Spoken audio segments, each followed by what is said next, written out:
Hey, good morning, my friends. Uh, it's a wonderful day, isn't it? And thank God for giving us a new day today, just to share a little time together, chat for a few minutes, and to get our day started right.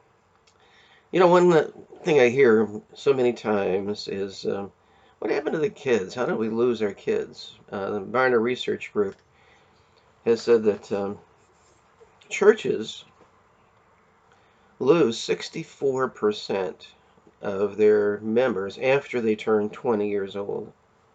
It's more than half. Where do they go and why? But it's not just Christians. I think uh, in our culture in general, as we see the deterioration of our Western civilization, that people in general are kind of asking the same question: what's happening with our kids, and what's going on with our schools?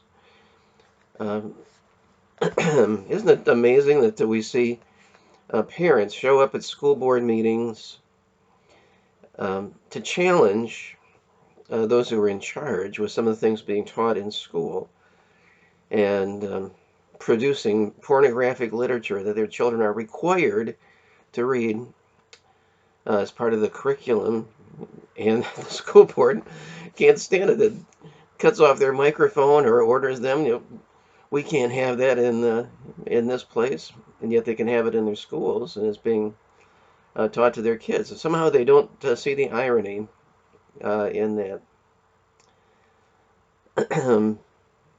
I feel for parents today who are struggling with this issue of, what's going on with our kids and what can I do? And let me give you a suggestion today. All right.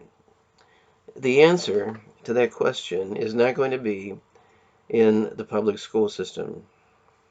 And if it's uh, as bad as it's being described in some places, and we don't know how many, I think in general, what I keep hearing is parents are concerned about public school in general, but in my school it's okay. We're not like that here until they find out that, well, maybe they're not all that well informed about what's really going on in their school system.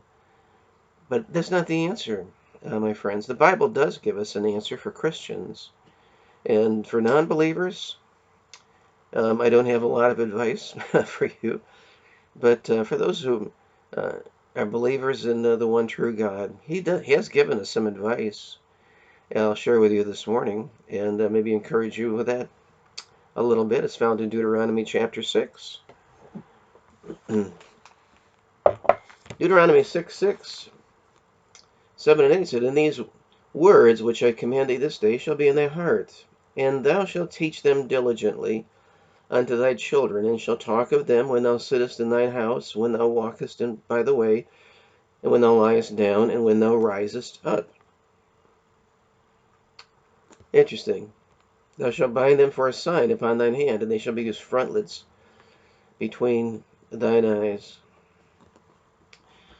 You know what's significant about Deuteronomy chapter 6 is it comes right after Deuteronomy chapter 5, where God has given his people the Ten Commandments that encapsulate the law in a few basic principles. And of course, the question is, how do we pass that on to the next generation? God could have created an organization to do that, or a class of teachers who would be responsible for, teaching kids the law, but he gave us the secret here.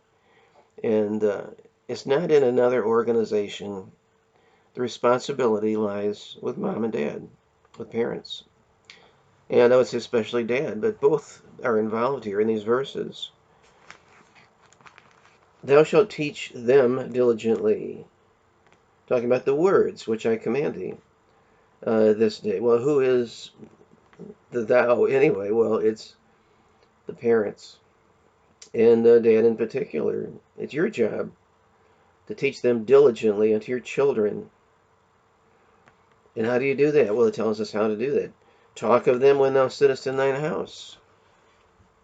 Get home from work and your kids are there, maybe they're watching a video game or playing or something like that, but you take the time to explain some of the things that God is teaching you. Question them about some of the things they may be learning, and encourage them to ask you. Talk of them when you're sitting in your house. When thou walkest by the way, you can point out object lessons everywhere that relate to what God has given us in His Word that we want to pass on to that next generation. And when thou liest down and when thou risest up. And that pretty much covers your whole day, my friends. But every part of your day, morning, evening, during the activities of your day, it can be a teaching time for you and your children. Take advantage of those, because ultimately the responsibility is not the school system or anybody else's. It's not your church. It's you, Mom and Dad.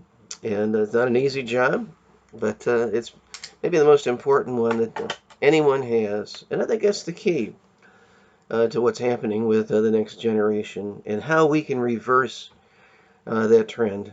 And my friends, think about that today, will you? See you tomorrow.